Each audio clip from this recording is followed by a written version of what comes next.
আমাকে তুই আনলি কেন ফিরিয়ে নেই, যে মুখ অন্ধকারের মতো শীতল, চোখ দুটি রিক্ত হ্রদের মতো কৃপণ করুণ, তাকে তোর মায়ের হাতে ছুঁয়ে ফিরিয়ে নিতে বলি।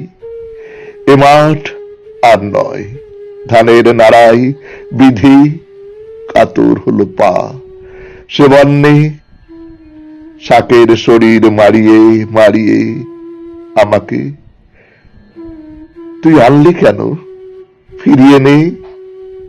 পচা ধানের গন্ধ, শ্যাওলার গন্ধ, ডুবো জলে তেচোকো মাছের আশগন্ধ, সব আমার অন্ধকার অনুভবের ঘরে সারি সারি তোর ভাড়াড়ের নুন মশলার পাত্র হলো মা। আমি যখন অনঙ্গ অন্ধকারের হাত দেখি না, পা দেখি না, তখন তোর জড়াই ভর করে এ আমায় কোথায় নিয়ে এলি।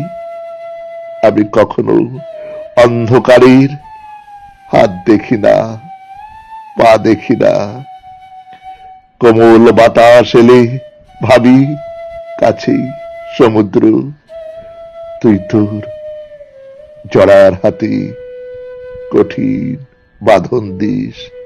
অর্থ হয় আমার যা কিছু আছে তার অন্ধকার নিয়ে নাইতে নামলে সমুদ্র সরে যাবে, শীতল সরে যাবে, মৃত্যু সরে যাবে, তবে হয়তো মৃত্যু প্রসব করেছিস জীবনের ভুলে। অন্ধকার আছি, অন্ধকার থাকব, বা অন্ধকার হব।